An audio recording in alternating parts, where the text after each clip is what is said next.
Bienvenidos a la resolución del ejercicio 1 y 2 para la semifinal del aprendizaje basado en problemas, cuyos expositores son Carol Adriana García Rodríguez y Rafael André Gallo Sandina.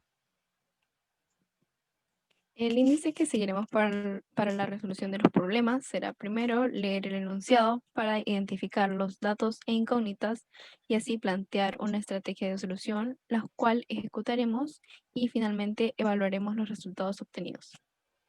Entonces, el enunciado 1 nos pide obtener el jacobiano en 3 dimensiones para las coordenadas cilíndricas y esféricas. Identificando, vemos que nuestros datos, lo que deberíamos manejar serían las coordenadas cilíndricas y esféricas y las incógnitas sería el jacobiano en R3 para cada una de estas. Planteando, primero recordamos que las coordenadas cartesianas nos permiten expresar un punto en 2 dimensiones y también uno en 3 dimensiones gracias a las rectas X, Y y Z, que también se conocen como las coordenadas abscisas, ordenadas y cota. Y bueno, también existen las coordenadas polares en 2 dimensiones, que un punto anteriormente expresado a partir de X y Y, ahora lo podemos expresar a partir del ángulo que forma con el eje X y la distancia con respecto al origen. Entonces, podemos establecer relaciones con identidades trigonométricas que nos llevarán a equivalencias, expresando así X y Y con respecto a R y θ. Esto será de gran ayuda para sectores circulares o semejantes a estos. Entonces, transfiriendo esto a el espacio o 3 dimensiones, vemos que un punto que podemos ubicar en una superficie cilíndrica, ahora lo expresaremos a partir de la distancia desde el origen hasta la proyección de este punto en el plano XY, el ángulo que forma con el eje X y la altura que vendría a ser dada por Z. Entonces nos apoyamos nuevamente de las identidades trigonométricas para establecer equivalencias y expresamos X, Y y Z a partir de R, θ y Z. Ahora, para las coordenadas esféricas, lo que sucede es que se añade un nuevo ángulo. Este vendría a ser phi y parte del eje Z. Entonces, ahora nuestras equivalencias nos permiten expresar X, Y y Z a partir de R, θ y phi. Y bueno, ¿qué es el jacobiano? Este es la determinante de la matriz jacobiana, la cual es una matriz formada por las derivadas parciales de primer orden de una función. Entonces, por ejemplo, si tenemos que t depende de x y y a su vez x y dependen de u y v, y viendo nuestro diagrama del árbol, nuestra matriz sería una matriz de 2 por 2, donde en la primera fila encontraríamos las derivadas parciales de x y en la segunda las derivadas parciales de y, para así poder hallar nuestro determinante. Bien, procedemos a ejecutar nuestras estrategias. Entonces, hallamos el jacobiano para coordenadas cilíndricas, apoyándonos en nuestro diagrama del árbol para encontrar más fácilmente las derivadas parciales respecto a x, y y z, y formamos nuestro determinante jacobiano. Entonces, reemplazando las derivadas parciales en las componentes de nuestra matriz, procedemos a recordar las reglas de derivación y calculamos la determinante escogiendo la tercera fila y nos damos cuenta con nuestro mapa de signos que los dos primeros sumandos se cancelan, quedándonos solo el último y es positivo. Entonces, hallamos la determinante de esa matriz, que queda r por coseno de θ más r por seno cuadrado de θ, y recordamos la identidad trigonométrica del seno al cuadrado el seno al cuadrado más el coseno al cuadrado de un mismo ángulo es igual a 1, quedándonos nuestro jacobiano igual a r. Lo mismo hacemos con las coordenadas esféricas, recordamos nuestras equivalencias, también planteamos nuestro diagrama del árbol y la determinante sería una matriz de 3 por 3, primero hallando las derivadas parciales de x, luego de y luego de z. Entonces, reemplazamos nuestras equivalencias, recordamos nuestras reglas de derivación para poder hallar las derivadas parciales y vemos que en la tercera fila tenemos un 0, por lo tanto escogemos esta para hallar la determinante. Se cancela así el segundo sumando, resolvemos el primero y el último, agrupamos y hallamos identidades trigonométricas y tenemos finalmente como resultado que el jacobiano de coordenadas esféricas sería menos r cuadrado seno de phi. No obstante, vemos que el valor que nos será de mayor utilidad va a ser el valor absoluto del jacobiano. Y como sabemos, cualquier número al cuadrado es positivo y el seno de phi, que es un ángulo que va entre 0 y pi, también sería positivo. Por lo tanto, el valor absoluto resulta ser simplemente r al cuadrado seno de phi. Ahora que ya calculamos los jacobianos, nos preguntamos, ¿para qué nos sirve?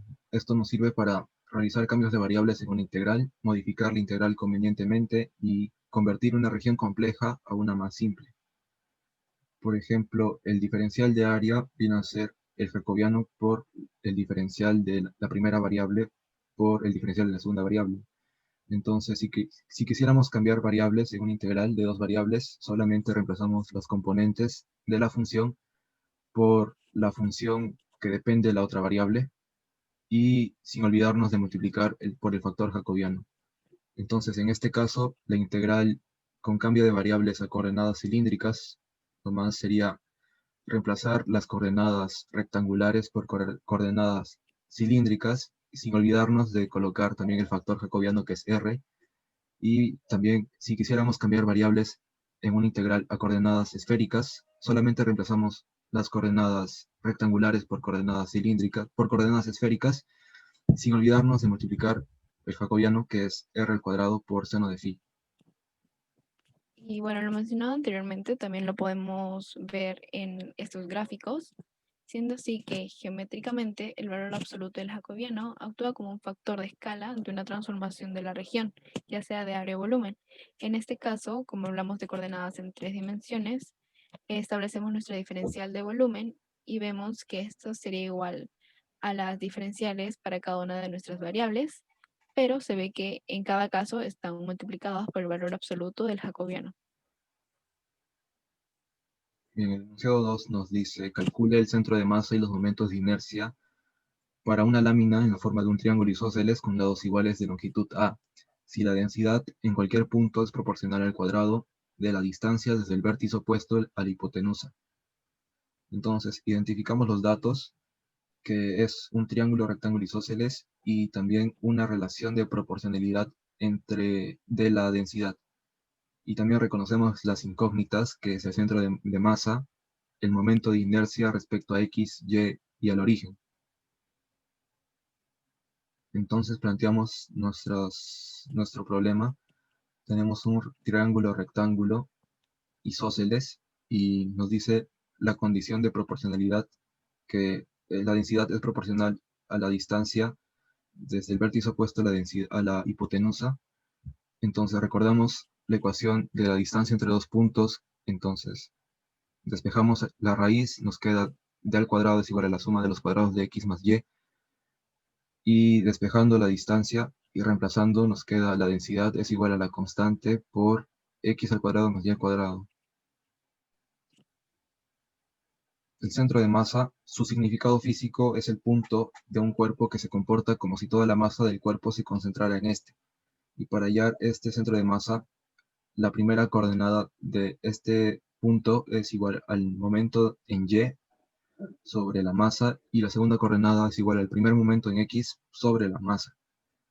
Y para calcular la masa tenemos que recordar que la densidad superficial es igual al cociente entre la masa por el área, y si despejamos la masa tenemos la densidad por el área, y en un punto infinitesimalmente pequeño tenemos la doble integral de la densidad por el diferencial de área es igual a la masa. Entonces, para hallar el primer momento respecto a x, tenemos que el primer momento respecto a x es igual a la masa por la distancia hasta el eje x, que viene a ser y reemplazamos la masa y nos queda esta expresión. Del mismo modo, para hallar el momento respecto a tenemos que multiplicar la masa por la distancia hasta el eje que viene a ser x, y reemplazamos la masa y nos queda la expresión que se puede apreciar. Y el segundo momento o momento de inercia es un valor escalar que nos indica qué tan difícil es cambiar la velocidad de rotación del objeto alrededor de un eje de rotación determinado. Convencionalmente se expresa como la masa por la distancia de la partícula al eje al cuadrado. Entonces, nosotros vamos a trabajar en una región D que ocupa el triángulo o la lámina triangular. Entonces, el momento de inercia alrededor del eje X viene a ser la distancia al eje X, que viene a ser y al cuadrado, por la masa, que es la doble integral de la densidad por el diferencial de área, y de la misma manera, para hallar el momento de inercia respecto a Y, la distancia hasta el eje Y, que es X al cuadrado, y la masa, y la reemplazamos acá, como se puede apreciar, y el momento de inercia respecto al origen viene a darse como la suma de X al cuadrado más Y al cuadrado por la masa, y se puede concluir que el momento de inercia respecto al origen es igual al momento de inercia respecto a X más el momento de inercia respecto a Y. Para ejecutar este problema tenemos que recordar tres integrales instantáneas, que son cuando una constante multiplica una función, cuando integramos una constante respecto a una variable y cuando integramos una función potencia. Bueno, para hallar el centro de masa, primero calcularemos la masa, recordando la integral que planteamos y el dato de nuestra densidad. Entonces establecemos nuestra integral doble, teniendo como los límites de integración para y, que fluctúa de 0 a a, y que x fluctúa desde 0 hasta la recta definida por a menos x. Entonces resolvemos primero la integral interna, donde tenemos como resultado k tercios por el polinomio que se puede observar, y luego introducimos esto en nuestra función y resolvemos la integral externa, hallando así que la masa es igual a k sextos por a a la cuarta. Seguidamente hacemos los primeros momentos, recordando nuestros datos de masa y densidad. Primero hacemos el primer momento con respecto al eje Y, teniendo los límites de integración que se pueden observar a partir del diferencial de área igualado a diferencial de Y por diferencial de X. Resolvemos la integral interna y luego la externa, teniendo como resultado que el momento con respecto al eje Y es igual a la constante entre 15 multiplicado por a la quinta. Como nosotros sabemos que X y Y son iguales, podemos inferir que sus momentos también serán iguales. Resolvemos y tenemos como resultado efectivamente que el momento vendría a ser el mismo con respecto al que hallamos anteriormente. Lo último que nos quedaría sería dividir los primeros momentos entre la masa, y vemos que tenemos el mismo resultado tanto para X como para Y. Entonces nuestro centro de masa vendría a ser 2 a quintos, 2 a quintos. Establecemos esto en nuestra gráfica y nos damos cuenta que X y Y son iguales debido a la simetría que brinda nuestra figura. Bien, para calcular el momento de inercia, primero nos damos cuenta que como trabajamos con un triángulo isósceles, la distancia a los ejes de rotación va a ser la misma. Entonces, el momento de inercia respecto a X es igual al momento de inercia respecto a Y. Calculando el momento de inercia respecto a Y, fijamos nuestros límites de integración, primero integrando respecto a Y, después respecto a X, y resolviendo nuestra integral interna, concluimos en esta expresión, en este polinomio, y reemplazando este polinomio en la integral externa, nos queda 7 sobre 180 por k por a a la sexta. Y concluimos que esos valores es igual para el momento de inercia en Y y en X.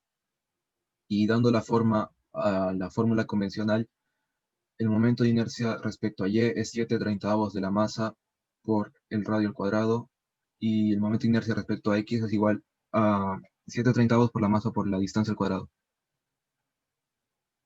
Para calcular el momento de inercia respecto al origen, tenemos que hallar la suma del momento de inercia respecto a Y más el momento de inercia respecto a X. Quedándonos esta expresión, sumamos términos semejantes y nos queda 7/90 por k por a la sexta. Y dando forma a la fórmula de la masa por la distancia hasta el eje al cuadrado, nos queda 7/15 por la masa por la distancia al cuadrado.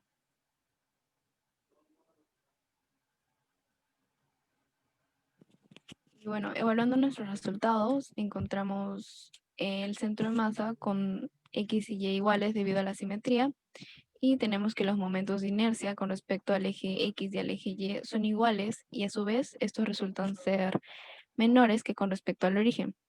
recordando nuestros conocimientos de física, sabemos que la distancia con respecto al eje Y va a ser la misma que con respecto al eje X y por eso tiene sentido que su momento de inercia sea el mismo. No obstante, con respecto al origen, encontraremos que la masa se encuentra más alejada y por lo tanto tendremos un momento de inercia mayor.